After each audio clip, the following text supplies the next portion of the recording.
Eh,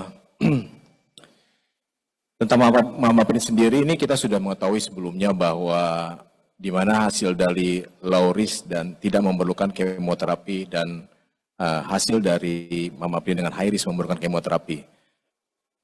Dan dalam waktu 1 jam ke depan kita akan mendengarkan insight-insight apalagi yang bisa didapat dari tes tersebut dengan banyaknya penelitian dari Mamaprin dan Bluepin tersebut.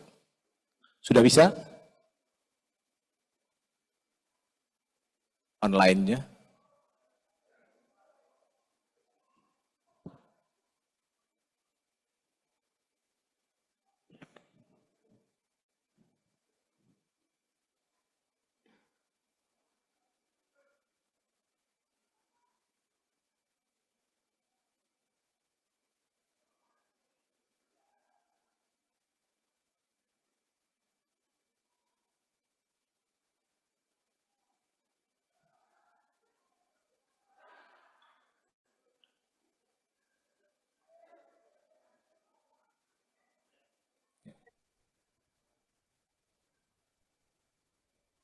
Apa sudah tersambung dengan Dr. Audi? Yes, I'm here. Good morning, Dr. Audi. Can you hear me? I can hear you. Let me know when to share my slides and begin my presentation. So, panitia mungkin kurang jelas ya suaranya. Okay. I will introduce the first speaker, Dr. William Audi. He is a medical oncologist, Cedas Sinai Medical Center. His education and training from medical doctor from University of Minnesota and oncology fellowship from Stanford University Medical Center. Current position as Chief Medical Officer Agendia from 2016 until now. He also membership ASCO and Society of Surgical Oncology, and also as researcher with so many publications. Please, Dr. Audi, time is yours. Thank you very much. I will share my screen. Yes, please.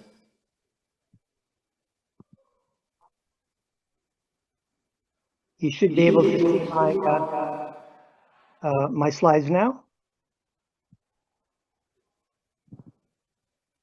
Tolong slide. Are you able to see my slides? Not yet.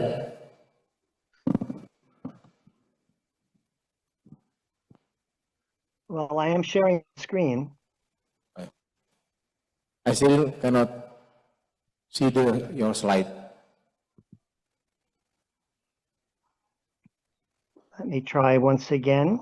Yes, please.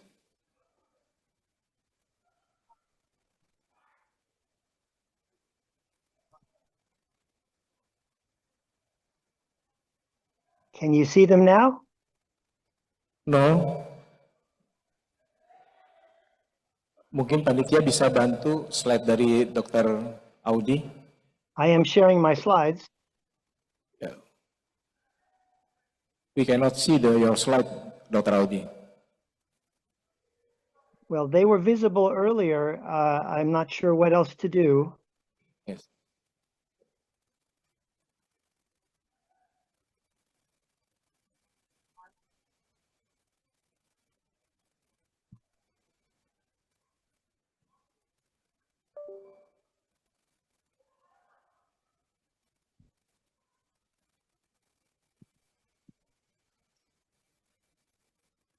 Sudah bisa dari panitia?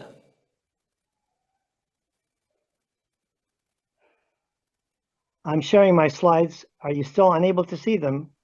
Yes. Wait a moment, Dr. Audi. We still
Sudah bisa ditampilkan?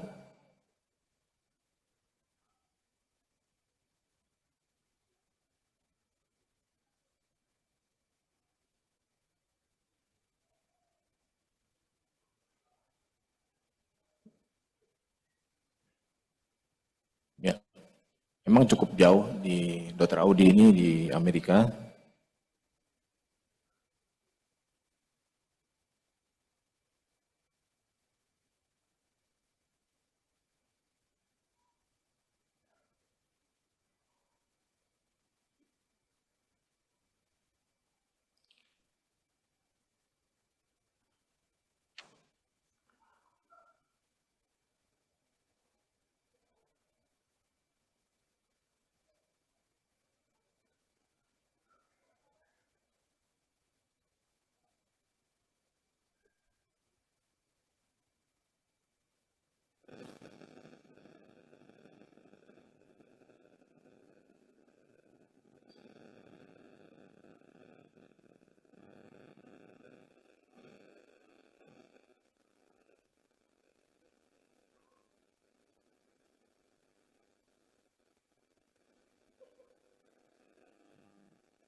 Mungkin dari panitia apa bisa kita Dr. Samuel menjadi pembicara pertama dahulu sambil menunggu slide dari Dr. Audi? Apakah boleh dari panitia?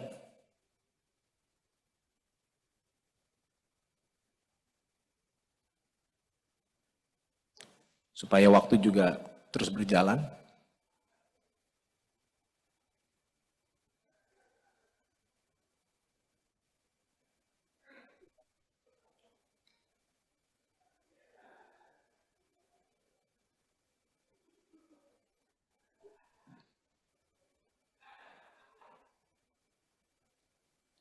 Baik, kita akan ke pembicara kedua sambil menunggu. Ya.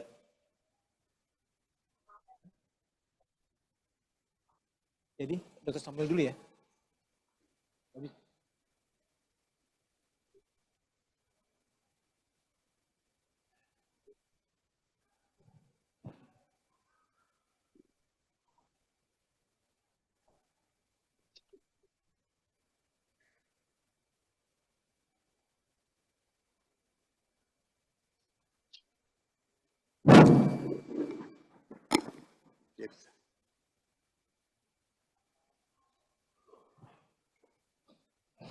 Dr. Audi, can you hear me? Yes, I can hear you. Yes. Your slide is already. We can see it. You can see it now? Yes, yes. Okay. All right. Well, thank you. And my apologies for the technical issues.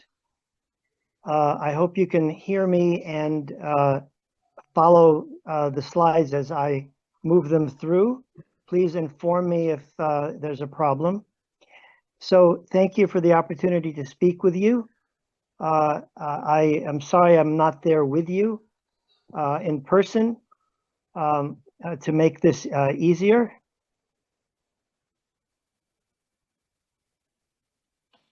I'll be discussing, as you can see from my title slide, Decoding Breast Cancer, how MammaPrint and Blueprint gene expression profiling informs surgical and therapeutic decisions, an advance that we believe really adds genomic profiling to improving genomic precision medicine. I am the Chief Medical Officer for Agendia, as you have heard. I've been in this position now since 2016. Prior to that time, I was in practice in Los Angeles at the Cedars-Sinai Medical Center and also at UCLA. And here are my two former institutions where I continue to be on the medical staff at Cedars-Sinai, and I send you greetings from California. What I want to discuss in my time with you this morning is what can be learned from the comprehensive gene expression profiling provided by MammaPrint and Blueprint, 150 genes, which provide an insight into the biology of early stage hormone positive breast cancer. The MammaPrint 70 gene signature identifies the risk of recurrence and stratifies tumors into low or high risk. And within those categories, as you can see, we have additional categorization, ultra low and low, high 1 and high 2, each of which have their own implications. And we're able to combine this with a second signature, Agendia's Blueprint assay, 80 genes, which look at a different aspect of biology, the drivers of growth. We subtype breast cancer into luminal, HER2, or basal type. And together with these two signatures, we identify genomically 5 subtypes of hormone positive, HER2 negative breast cancer, each with clinical implications, which is what I will share with you in the next few minutes. Now, of course, the main utility of gene expression profiling by MammaPrint and other assays, which have been developed over the years, is to answer the first question here: is there a need for chemotherapy? And that remains an important component of what we provide. But what I want to focus on with you are all of the other questions that we answer with these 150 genes. All of which I will point out can be obtained from a single core biopsy sample. As you can see, this addresses the decision for neoadjuvant therapy, regimen selection, insights into the application of emerging therapies such as CDK4/6 inhibitors and immunotherapy, as well as providing guidance on the duration of endocrine therapy. Now, to begin with the neoadjuvant data, MammaPrint and Blueprint are able to very accurately and precisely predict the likelihood of a pathologic complete response in hormone-positive, HER2-negative patients. In this study of nearly 1,100 patients, known as NBREAST, we took patients who were clinically hormone-positive and HER2-negative and treated them with standard neoadjuvant chemotherapy. And you can see on the left that the rate of pathologic complete response overall, when defined by immunohistochemistry, was 10%. But on the right, you can see when we further classify these cancers genomically with Blueprint and MammaPrint, we obtain a great deal of precision, showing low-risk MammaPrint luminal patients with a very low PCR of 2%, luminal B, which are high-risk MammaPrint, and luminal by Blueprint with a range of 6 to 23%, and the highest rate of PCR in those tumors that are hormone positive and expressing estrogen receptor, but showing no evidence of signaling of that receptor. In other words, it's non-functional. These are basal tumors with a PCR rate, as you can see, of at least 34%. Now, we did further analysis of this phenomenon with our real-world evidence database known as FLEX, which has so far enrolled over 20,000 women across the United States. And in this particular presentation from Dr. Joyce O'Shaughnessy at the San Antonio meeting a year and a half ago, we looked at this same phenomenon of the prediction of PCR, looking at both MammaPrint and Blueprint.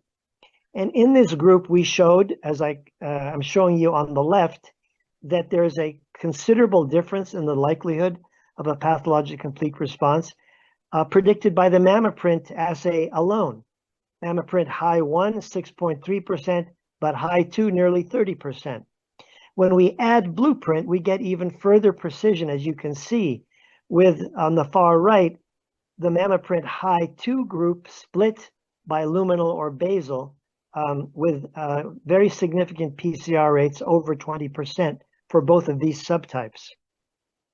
Now, this hormone-positive basal subtype, which is really only identified by MammaPrint and Blueprint, is quite significant because these behave like triple-negative breast cancer, although they express estrogen receptor.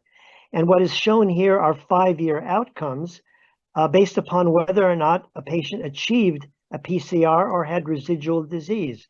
And shown in the red curves solid line being those that achieved PCR, dotted line being those that had residual disease. If they were basal by Blueprint and hormone positive, all of whom were high 2 by MammaPrint, you can see that the PCR patients did relatively well with an over 82% 5-year survival. But if they did not achieve a PCR, if they were not treated with adequate aggressiveness, you can see a less than 60% survival at 5 years, very similar to what we would see with triple negative patients who do not achieve a PCR. So with these data and the ability to predict the likelihood of a PCR as well as axillary nodal downstaging genomically, we add to the already well-known standard of care of neoadjuvant therapy for triple negative and HER2 positive breast cancer. We add 2 categories of hormone positive breast cancer, hormone positive basal and luminal B MammaPrint high 2, as additional candidates that should be considered for neoadjuvant chemotherapy, arguing that these patients should be tested prior to surgery to identify those patients who would benefit from neoadjuvant chemotherapy, where there is a significant rate, well over 20, sometimes up to 40% of PCR and nodal downstaging. Now, much of what we have learned about this distinction in MammaPrint between high 1 and high 2 came from the large neoadjuvant study known as I-SPY, a study that was started at the University of California in San Francisco and is now open at many sites around the United States. This is a study that is seeking new therapies to add into the neoadjuvant setting. And they early on required that a MammaPrint be done on every patient being enrolled, particularly those that were hormone positive and HER2 negative. They believed that only MammaPrint high-risk patients should be subjected to neoadjuvant chemotherapy or chemotherapy and an investigational agent. Through their experience with MammaPrint in the I-SPY neoadjuvant study, we learned that there is a clear distinction between high 1 or the lower end of high risk versus high 2 or the more negative end of high risk. And that is the origin of this distinction, high 1 or high 2, shown here as MP1 or MP2, where the difference is at minus 0.57. And in those blue boxes, you can see, as I've shown you earlier, that the rate of PCR more than doubles when we move from high 1 to high 2. The interesting thing, however, is that there are investigational therapies that also appear to be much more sensitive to MammaPrint high 2 patients. That is shown here. For hormone positive patients that are tested by MammaPrint and found to be in the high 2 range, we have shown increased sensitivity to drugs that are not typically used in hormone positive cancers, such as carboplatin, PARP inhibitors, and most importantly, immunotherapy, such as pembrolizumab. In fact, a number of studies have been done within I-SPY using immunotherapy. And that has led to the use of MammaPrint as a biomarker in a large study, which I will show you in a moment. So this finding of MammaPrint high 2 has become extremely important and a subject of a great deal of research. As I have already shown you, we can identify this unique subset of hormone positive basal breast cancers, nearly all of which are high 2. But high 2 is also predictive of response to immunotherapy, anthracyclines, and CDK4/6 inhibitor resistance. Now, when it comes to immunotherapy, the I-SPY group has tested various immunotherapies in the neoadjuvant setting using MammaPrint high risk as an enrollment requirement.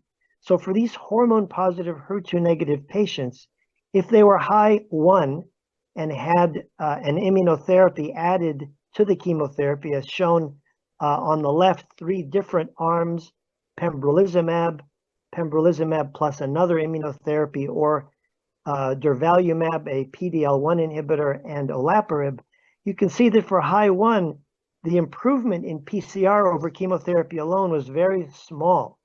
but for high 2, there was a very significant increase in the likelihood of PCR with the addition of immunotherapy, indicating that MammaPrint high 2 predicts benefit of immunotherapy in hormone-positive breast cancer.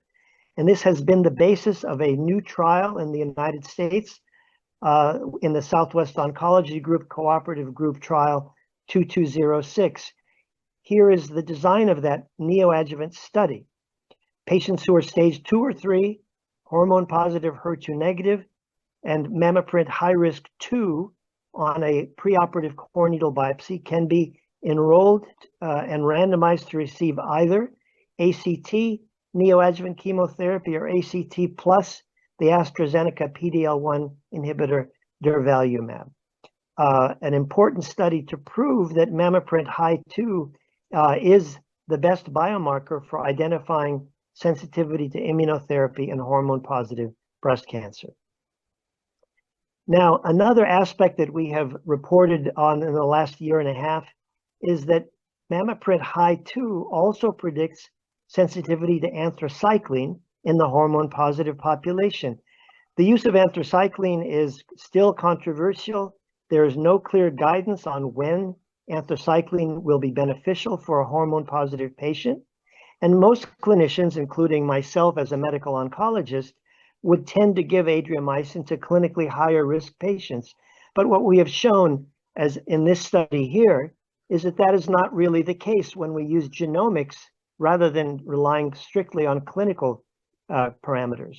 So on the left, you see patients who were MammaPrint high 1, hormone positive, HER2 negative, treated with either TC, Taxotere cyclophosphamide, for 4 to 6 cycles, or ACT, had the same rate of PCR. In other words, high 1 MammaPrint patients did not appear to achieve additional benefit from the addition of adriamycin, despite the additional toxicity. However, on the right, the high 2 patients, whether they were luminal or basal by Blueprint, both had a significant benefit from anthracycline compared to TC. Now, this is neoadjuvant data. The larger question is, what about adjuvant patients who are not neoadjuvant candidates? And that question was answered for the first time in an oral presentation from Dr. Joyce O'Shaughnessy at ASCO in 2024. And what we looked at here was over 600 patients, all of whom were luminal B by Blueprint, no basal patients, luminal B patients who were either high 1 or high 2 by MammaPrint. And the finding that was quite dramatic at 3 years follow-up, 3 years relapse-free survival, you could see that at 3 years, the high 1 patients were doing quite well and equally well, whether they were given TC or ACT as an adjuvant regimen. However, on the right, you can see the high 2 patients had the significant benefit of anthracycline. And if they had only received TC, they were already relapsing at a rate of over 11% in the first 3 years, suggesting very strongly that for high 2 MammaPrint patients that are hormone positive, there is a clear need for anthracycline. Now, I'm happy to report that we have a larger data set with more patients, as well as clinical score matching, that has been submitted to San Antonio for this coming December that will further support this finding. Now, I also mentioned CDK4/6 inhibitors, which have entered the clinic, of course, in the adjuvant setting, both ribociclib and abemaciclib, but we have evidence that MammaPrint can also predict the sensitivity or resistance to these agents. Now, of course, these agents have not been in clinical use in the adjuvant setting for very long, so what we have done is use translational research to arrive at our data. Why do we think MammaPrint might be useful in identifying CDK4/6 inhibitor resistance? Well, we found that 2 of the 70 genes, both of which are on chromosome 8, Q22, are involved in resistance to CDK4/6 inhibitors. Cyclin E2 and TSPY-L5, these are both involved in different pathways of resistance that are well known against CDK4/6 inhibitors. And we have also shown, as indicated in the red circle there, that MammaPrint High-2 have the highest expression of these resistance genes, strongly suggesting that MammaPrint High-2 patients are likely to be resistant to these agents. Now, another piece of evidence which we reported at San Antonio just last year is that when we look at a well-known signature of resistance, the loss of RB function or retinoblastoma gene function, the primary mechanism of resistance, we looked at a signature for RB functional loss and showed that as RB functional loss is greater and greater according to this signature, High-2 is also highly correlated with the most resistant patients, suggesting again that MammaPrint High-2 is predicting various mechanisms of resistance. And this has led us to seek access to the major trials that have used these agents without a biomarker, as you know.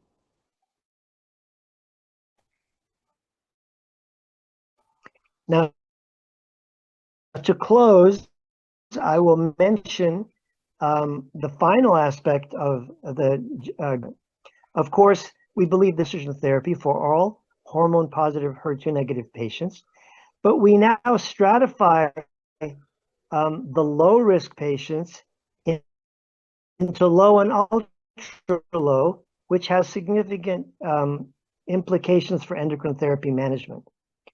Ultra-low, as you can see here, is in the positive range, above 0.355 in the MammaPrint positive index range. Risk, but not ultra-low. And the first analysis of this group, the ultra-low risk, came from looking at an old study, one of the Stockholm tamoxifen trials, in which patients many years ago who were postmenopausal were randomized after surgery to no therapy, which was the standard of care in those days, versus some small amount of anti-estrogen therapy, in this case primarily only 2 years of tamoxifen. The tissue blocks from this old study were available. We went back and performed MammaPrint on them and found that from this study, 15% fell into this ultra-low risk range. And fortunately, from this trial, because of the excellent data that had been kept by the Stockholm investigators, there were 20 years of follow-up. So when we analyzed the long-term outcome, we showed that for these MammaPrint ultra-low risk patients, postmenopausal and node negative, if they received surgery alone, which is in the dotted green line, they still had nearly a 100% breast cancer specific survival at 10 years and 94% at 20 years. If they received primarily only 2 years of tamoxifen, less than what we would consider adequate now for a postmenopausal woman, they had a 100% 10-year breast cancer specific survival and a 97% 20-year breast cancer specific survival, and an extraordinarily good prognosis group that could not be identified any other way, not by Ki-67, not by grade. Now, we still recommend, regardless of whether ultra-low risk is the result of testing,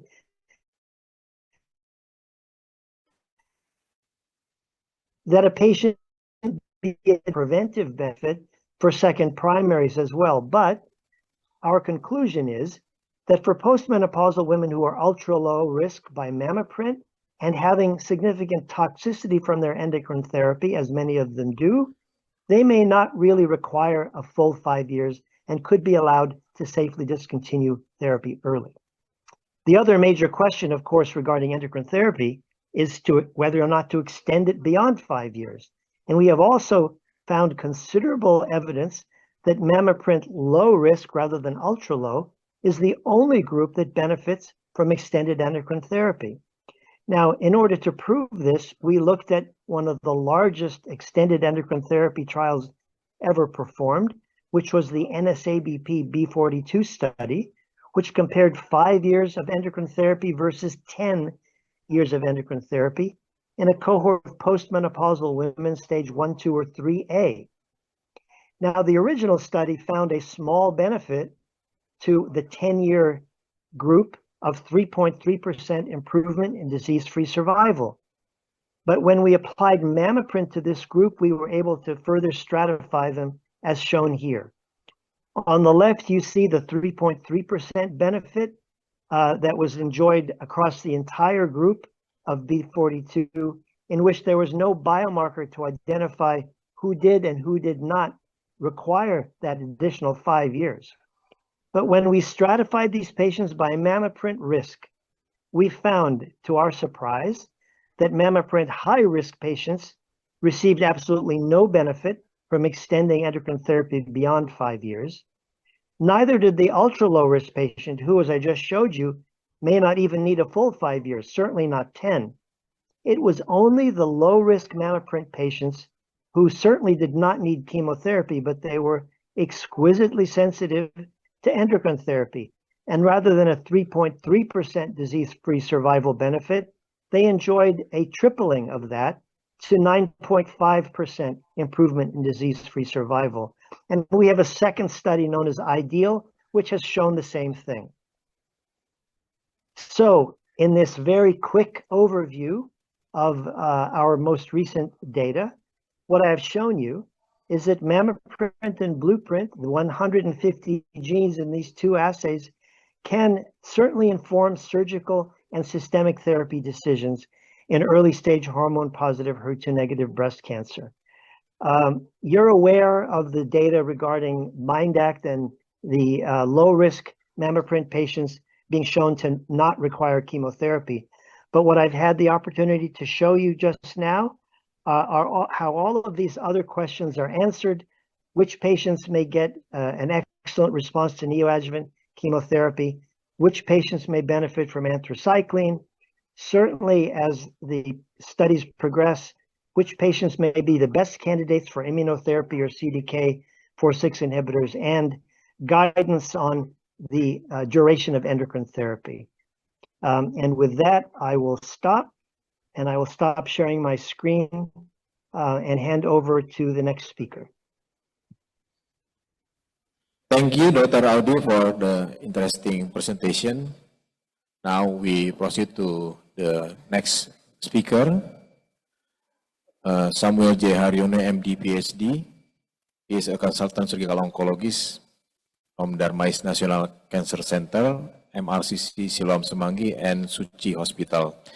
Education and training, MD and PhD for University of Gadjah Mada, Surgery and Surgical Oncology from University of Indonesia, and also fellowship UMC Groningen and NCI Amsterdam, Netherlands, and Memorial Sloan Kettering.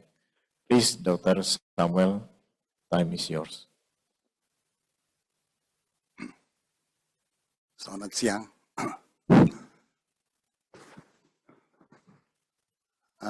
Selamat siang.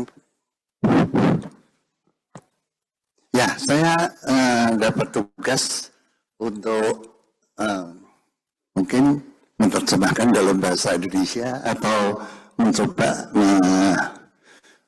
mentranslate ya dalam bentuk yang lebih mudah dimengerti. Saya seorang ahli bedah, beliau Odeh itu adalah seorang medical oncolog. Tapi saya bisa simpulkan bahwa ini tetap topik bedah. Berawal dari kasus kita yang makin lama makin mau diintervensi oleh treatment sampai ke bagaimana dengan treatment sistemik. Namun demikian ini masih ada bedahnya. Pertama, penelitian ini dikerjakan diawali oleh Laura van Vliet dari Belanda, dan kebetulan waktu saya dapat kesempatan di Belanda, partnernya Laura van Vliet itu adalah immunologist. Tadi ada penelitian yang disebut di situ. Beliau adalah yang klinikal yang gede, dan mirip saya lebih mengarah ke early breast cancer. Kedua ada Martin Picard, itu tokohnya medical oncolog. Saya mencoba melihat sisi bedahnya. Pertama, kasus yang kasus yang HR positif, HER2 negatif itu gede banget. Nah, jadi kayaknya kita mau ikut-ikuti gitu. Jadi topiknya ini adalah tetap bedah. Karena ujungnya the primary endpoint adalah PCR, pathology complete response. Jadi ada neoadjuvant. Nah, udah masuk. Ada the single biopsy for candidate for the multiple genomic assessment. Tanpa kita ketahui bahwa bedah itu ada tangan kiri. Itu menurut John dari Mayo Clinic. Tangan kanan adalah yang menentuin untuk sistemik, untuk apakah kambuh ataukah meta. Nah, ada beberapa hal saya masih menyampaikan bahwa beberapa tetap ada di bedah. Kalau kita di escalation, mereka juga di escalation.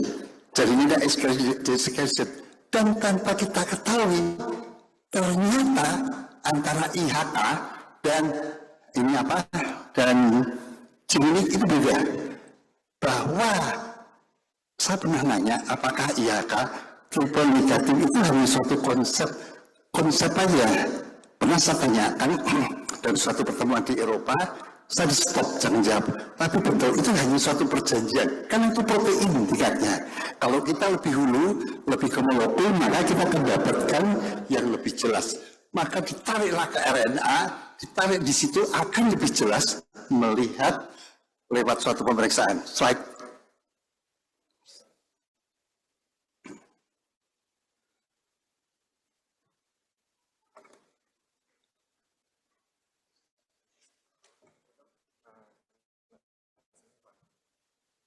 Tolong slide-nya.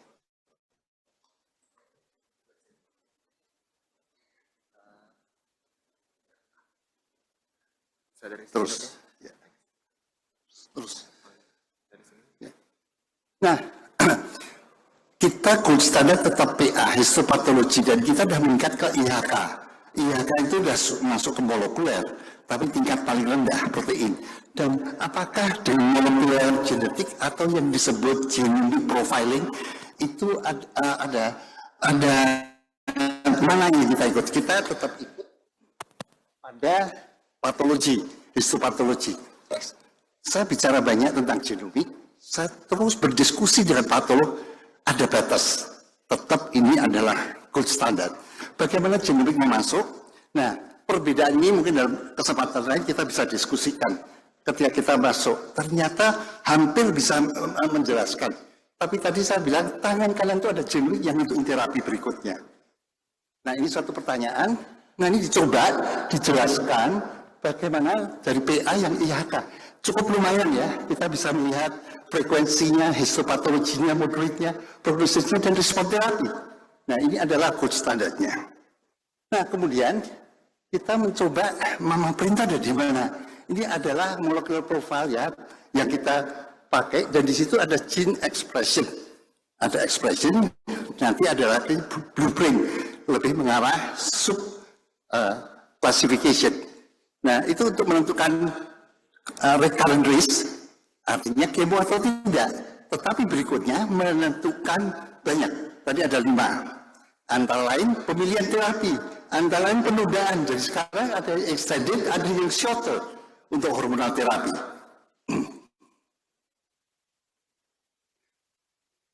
Nah, ini mamaprint dan blueprint. Jadi mamaprint pada prinsipnya untuk tes dari subtyping. Sudah blueprint, mamaprint adalah untuk menentukan risk lewat microarray. Nah, inilah saya sedikit aja ngasih gambaran seberapa canggih microarray itu. Jadi microarray itu nanti kita akan masuk ke suatu pemeriksaan yang sering disebut NGS. Dan dari pakai namanya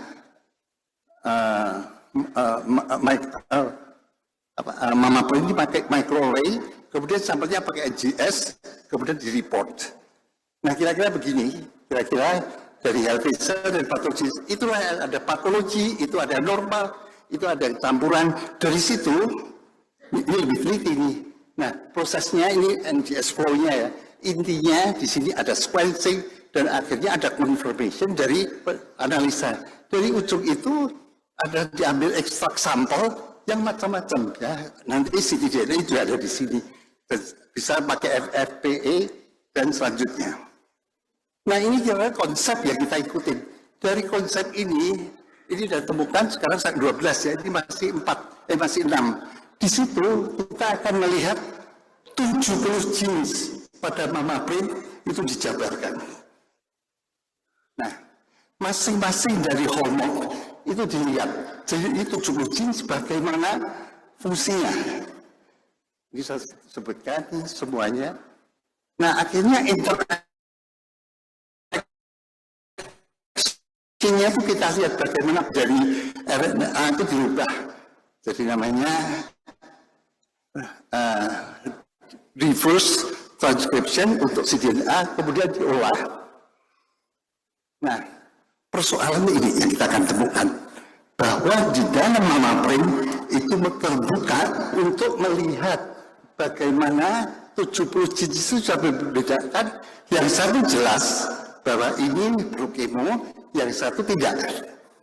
Atau lebih jelasnya ini, yang satu clinical convergence, klinikalnya itu low dan genomiknya juga low, yang satu high. Yang tengah tadi itu adalah yang tengah 32% itu disconvergence. Jadi bisa high clinical high, kemudian dengan genomic low risk.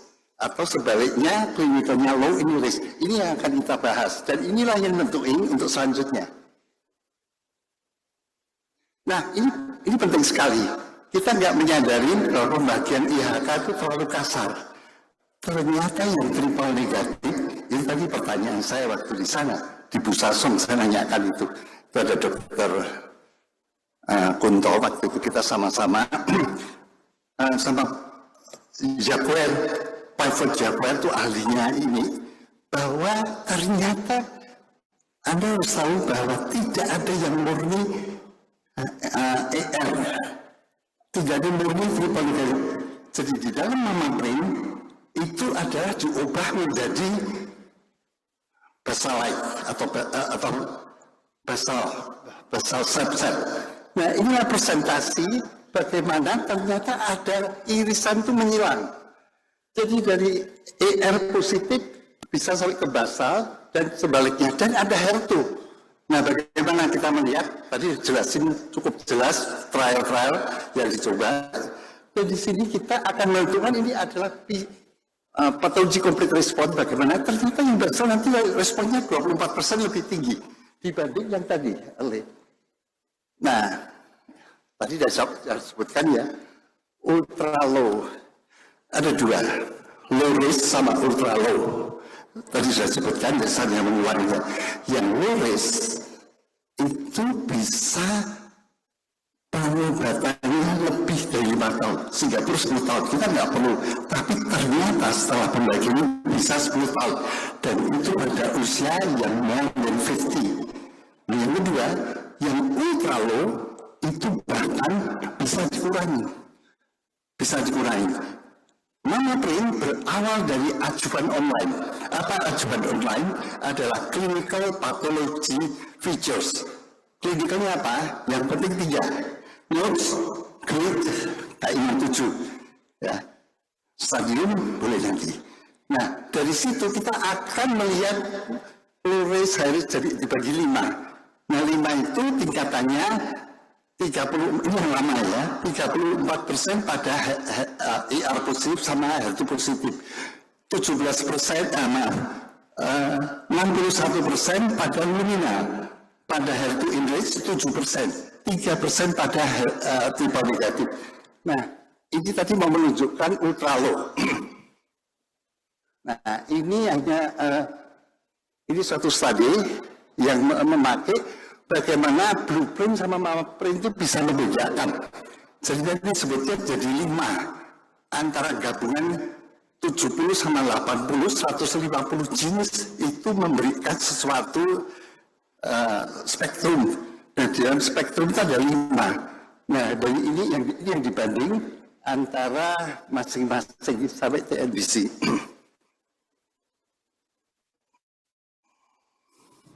Nah, ini adalah suatu penelitian bahwa penelitian ini akhirnya akan ke personalized. Jadi kita berpedoman personalized terapi, kemudian ke memakai genomik untuk lebih mengarah. Jadi dalam penelitian ini kita akan, nah ini beberapa yang menghubungkan. Jadi pokoknya ini penelitian ini pada early breast cancer dengan neoadjuvant dan bagaimana PCR-nya. Dan kasus-kasus ini lebih diutamakan adalah HR positif, HER2 negatif. Tapi ternyata setelah dipelajari, Anda bisa melihat ini adalah nilai yang bermakna dari distant metastasis free survival dan overall survival untuk yang PCR-nya. Nah, masing-masing tadi sudah ada. Ini ulang aja, ini tadi juga sudah ada. Bahkan pilihan terapi perlu diketahui yang H2 tadi, yang high risk, very high risk 2, itu justru lebih bagus tadi juga. Lebih jelek, molekuler, tapi lebih bagus penanganannya. Kenapa? Di situ ada beberapa catatan pilihan terapinya, anthracycline-nya. Jadi anthracycline dibanding dengan TC. Jadi kita suka pakai taxan dan siklofosfamid, tetapi ACT ini ternyata lebih bagus. Nah, ini tadi sudah dijelaskan. Jadi ini adalah mamaprint yang di atas, bawah blueprint. Jadi dari mamaprint itu tadi bilang ultra low, kemudian ini batasnya ada indeks dari low risk high risk ya. Namanya Mammary Index, itu dari min 1 sampai 1. Nah, batas-batas dari low risk itu dari 0 sampai 1. Nah, batasnya low sama ultra low adalah 0,355. Sedangkan high risk itu ada 0,57. Ini pembagian, kalau ini kita gabung 150 genes akan memunculkan beberapa manfaat. Ini yang blueprint membagi atas tipe-tipe. Nah, ini ada ditunjukkan tadi, flex tadi, bahwa bagaimana low risk sama high risk, melihat 5 year survival-nya, ternyata kita bisa membedakan bagaimana pemberian terapi, endocrine alone, atau bagaimana kita bisa lihat. Bahkan yang ultra low itu nantinya mungkin nggak perlu terapi, nggak perlu sinar, only surgery, jadi back to surgery. Oke, ini tadi sudah disebutkan juga, ya. Ini punya suatu iSpy1, ini tentang bagaimana tadi pilihan-pilihan ya. Bisa teruskan saja, saya akan langsung ke contoh kasus. Nah, ini adalah tadi juga sudah disebutkan, masing-masing penelitian dari iSpy itu ini melihat dari 5 jenis ya, dari yang pembagian dari subtype molekuler atau genomik, bagaimana kelebihannya. Oke, ini first case.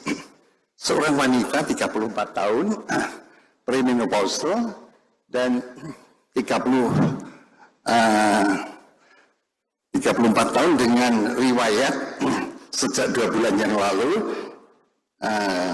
dia ada benjolan dengan diagnosis kerja, suspek cancer. Tapi ini langsung aja singkatannya bahwa dia adalah invasif kanker payudara kanan dengan stage T1, N0, M0, non-special type, grade 2.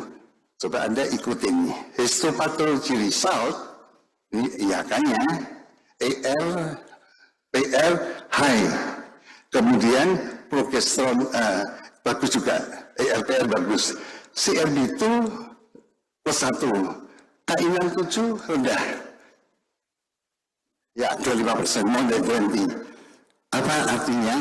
Kira-kira tidak kimo ya. Ini kan keadaannya bagus ya. Oke. Ini adalah gambaran, saya mencoba lihat the journey of the disease.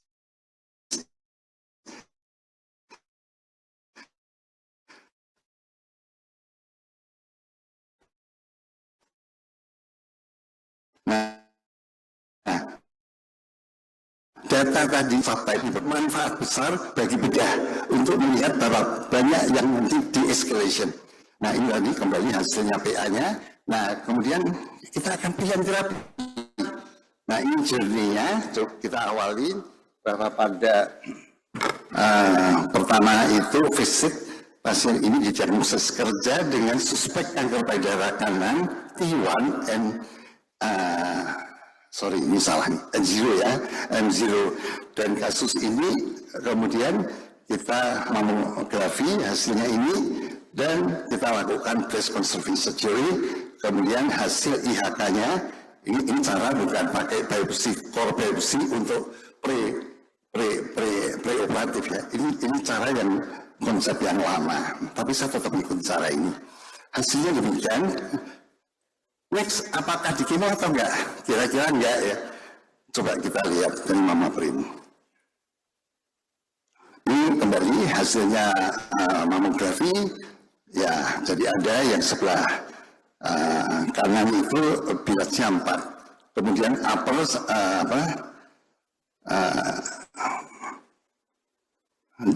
imagingnya dari USG abdomen sama fototoraks bagus. Ya. Kemudian kita melihat dari hasil Mama Print.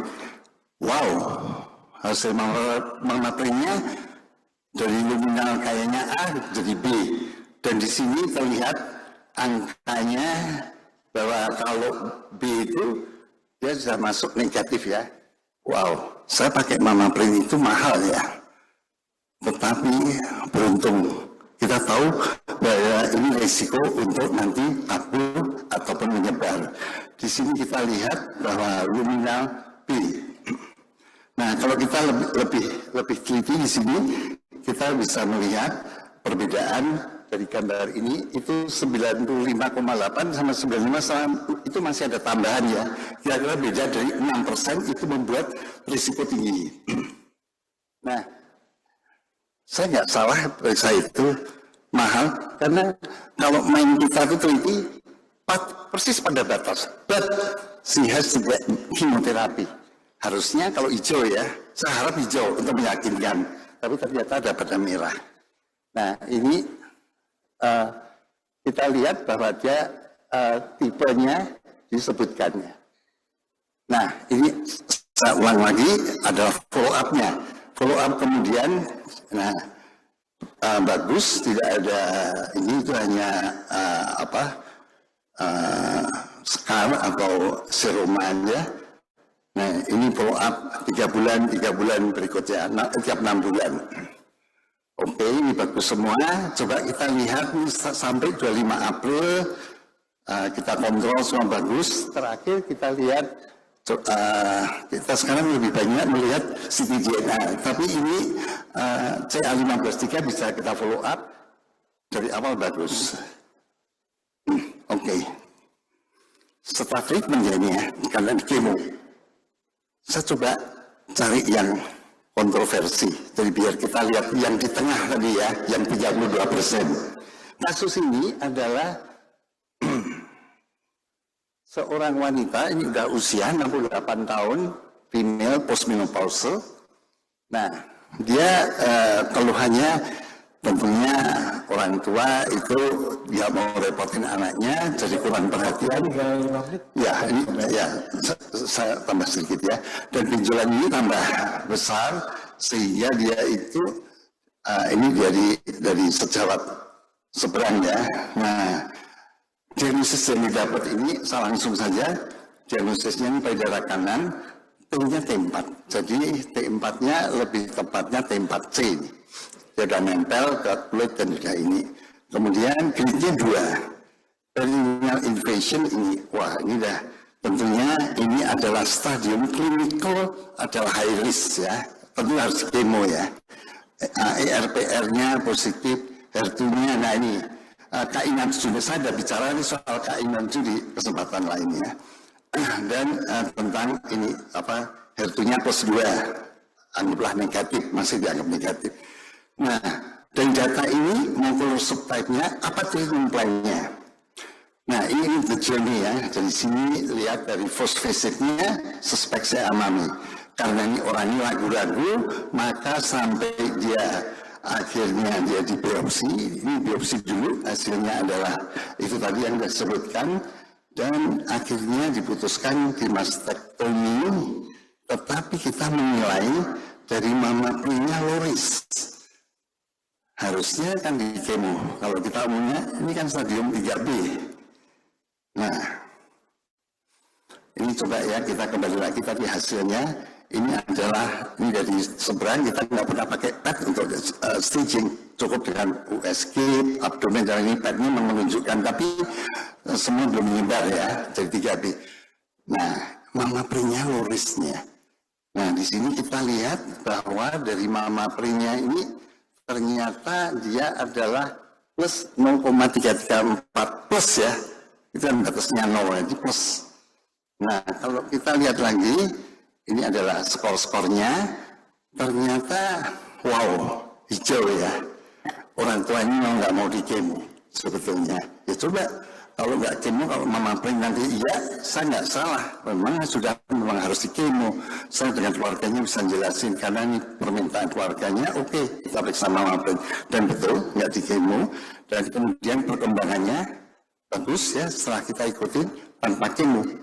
Ya, nah sebagai kesimpulan, sebelum saya ada kesimpulan, saya berikan beberapa tips and tricks ya dalam hal ini adalah bedah. Tadi dokter itu dia penyakit dalam, ternyata dia ngikutin bedah. Karena Emil seorang ahli bedah dari Anthony van Leeuwenhoek, dia ikut kerjasama memantau jadi baik ukuran kecil, ukuran dan bagaimana disebut clinically high risk, low risk ini dari seorang ahli bedah yang ngasih masukan.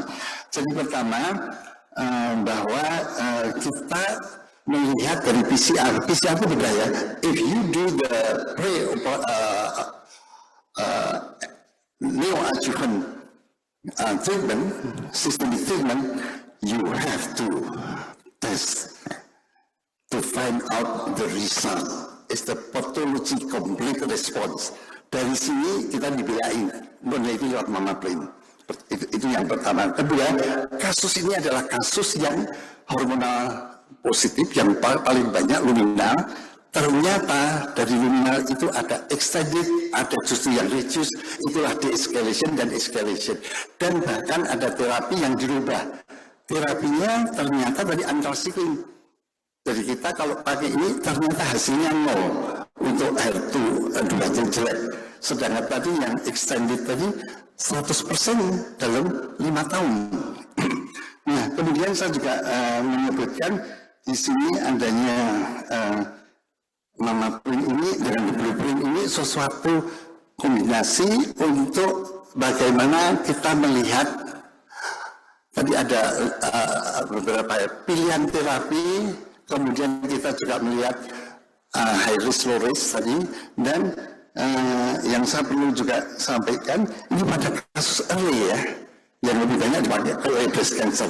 Jadi early breast cancer dengan cara reclassification, redefine, dan dilakukan dengan bukti-bukti trial, maka telah membuktikan bahwa banyak hal strategi yang kita rubah. Nah, juga tadi ada beberapa clinical implication-nya. Satu untuk ada tadi imunoterapi. Jadi imunoterapi ada di situ ya. Ini ada early case ya, sampai bagaimana yang high risk. Mungkin itu kita harus membiasakan. Saya membiasakan diri ikutin pakai yang clinical. Clinical itu adalah ajuan online ya. Jadi clinical features itu penting. Setelah clinical feature, ini tidak membedakan yang nanti dalam penelitian disebutkan, tidak membedakan yang disebut pemakaian imunoterapi masuk ke sini, dan even we will give olaparib meskipun BAC1 itu-nya tidak harus positif. Jadi untuk treatment ini, dan